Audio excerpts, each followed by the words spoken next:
Congratulations to Volga Video. Volga Video has reached 17 million subscribers. Those of you who have not subscribed, please subscribe to Volga Video. ఉన్నాయి sir. అంటే ఇంకా ఏమైనా ఆలోచనలు ఉన్నాయా ఈ music మీదనే? ఇంకా అంటే మీకున్నటువంటి పట్టు మాకు తెలుస్తోంది. అందుకే మీరు ఇంతవరకు రాగలిగారు నిజంగా. అంటారు కదా, వరల్డ్స్‌లోనే ఇప్పుడు నంబర్ 1 ప్లేస్ అంటే ఇక బహుశా దాన్ని ఎవరు బీట్ చేయలేరేమో. అంటే మీరు ఆ స్థాయిలో ఉన్నారు ప్రెజెంట్. ఎవరైనా చేసుకోవచ్చండి.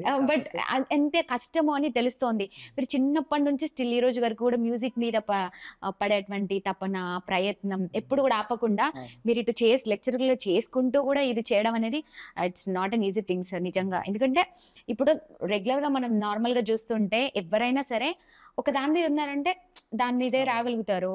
బట్ అన్ని మేనేజ్ చేయడం కష్టం. ఇంతవరకు ఇన్ని అసలు డాక్టరేట్స్ తీసుకొని అసలు నంబర్ 1 పొజిషన్‌లో ఉండడం అనేది నిజంగా సంతోషం. మన లైఫ్‌లో మనం ఈ భూమి మీద పుట్టినందుకు ఏ మనిషి అయినా ఒక అచీవ్‌మెంట్ చేసుకోవాలి నిజం సార్ నేను నమ్ముతాను. అని మిమ్మల్ని మీలాంటి గొప్ప వాళ్ళని చూసినప్పుడు అనిపిస్తుంది, అరే బాగుంది ఇలా ఎందుకు కష్టపడము అని. బట్ అన్నంత ఈజీ కాదు కదా సార్. అసలు మీరు చిన్నప్పటి నుంచి ఉన్నారు దీంట్లో, ఆల్ ఆఫ్ సడన్ గా కూడా కాదు. ఇది అంత హార్డ్ వర్క్ అని అన్ను కానీ స్మార్ట్ వర్క్ అంత మైండ్ గేమ్ అన్నమాట. అంటే ఆలోచనతో కూడుకున్నటువంటి మైండ్ క్యాలిక్యులేషన్స్. నాకు మ్యాథమెటిక్స్ బ్యాక్గ్రౌండ్ ఉండటం వల్ల ఈ క్యాలిక్యులేషన్స్ కూడా థియరిటికల్ గా కూడా అర్థం అది మీకు ప్లస్ అయిపోయింది. నార్మల్ గా మ్యాథమెటిక్స్ అంటేనే అందరు భయపడతారు, ఈవెన్ నేను కూడా. అసలు టచ్ ఉండదు, మో మ్యాథ్స్ వద్దు అని అనిపిస్తూ ఉంటుంది. అంటే పియానో నేర్చుకోవాలంటే మ్యాథ్స్ వచ్చి ఉండాలంటారా ఖచ్చితంగా? లేదు, అట్లేం ఉండదు. మ్యూజిషియన్స్ కి స్టడీస్ కూడా ఉండవు కదా, అన్ని మ్యూజిక్ లోనే నేర్చుకుంటారు. అయితే మనం చదువుకోవటం వల్ల అంటారు కదా సంస్కారం వస్తుంది అని. నాలెడ్జ్ వస్తుంది, చాలా నాలెడ్జ్ వస్తుంది. ఆ నాలెడ్జ్ ఇంపార్టెంట్ మనకి. సో దాంతో పాటు మనకు నచ్చిన ఏదైనా కళ నేర్చుకోవాలన్నా డాన్స్ కానీ మ్యూజిక్ కానీ అలా నేర్చుకుని మనం మ్యూజిక్ నేర్చుకోవడం వల్ల కూడా ఐక్యూ లెవెల్స్ పెరుగుతాయి. ఇంటిగ్రేషన్ కోఎఫిషియంట్ అని మైండ్ ఐక్యూ లెవెల్స్ పెరుగుతాయి. చాలా మంది చిన్నపిల్లలకి మనం చిన్నప్పటి నుంచే ట్రైనింగ్ చేస్తే వాళ్ళకి చాలా స్టడీగా కూర్చోగలుగుతారు అన్నమాట.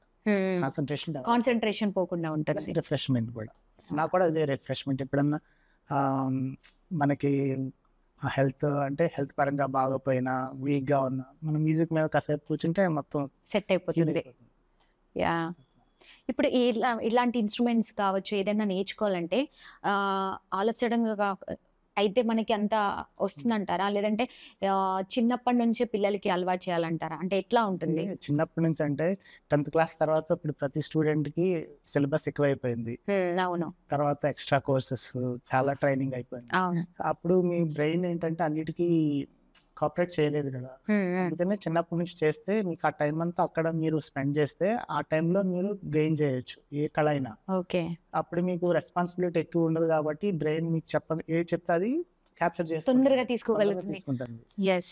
మనం ఒక డే చూసుకుంటే ఎర్లీ మార్నింగ్ చదివిన దానికి ఈవినింగ్ చదివిన దానికేనే మీ బ్రెయిన్ లో చాలా డిఫరెన్స్ ఉంటుంది. మార్నింగ్ చదివింది ఫ్రెష్ గా అది క్యాప్చర్ చేస్తుంది, ఈవినింగ్ చదివింది అంత టైం అంటే ఎక్కువ టైం తీసుకుంటుంది అది క్యాప్చర్ చేసుకోవాలని. చాలా ఒక్క రోజులోనే మీకు ఎంత డిఫరెన్స్ ఉంటే ఇయర్స్ మీకు ఎప్పుడో 20 years తర్వాత నేర్చుకునే దానికి లేదంటే ఫస్ట్ క్లాస్ సెకండ్ క్లాస్ లో స్టార్ట్ చేసినప్పుడు నేర్చుకునే దానికి చాలా వేరియేషన్ ఉంటుంది. బ్రెయిన్ లో ఆటోమేటిక్ గా బ్లడ్ లోనే కలిసిపోతుంది అంటారు. మ్యూజిక్ అంతా మన బ్రెయిన్ లో అట్లా వెళ్ళిపోతే అప్పుడు మీకు ఒక స్కిల్ డెవలప్ అవుతుంది అనమాట.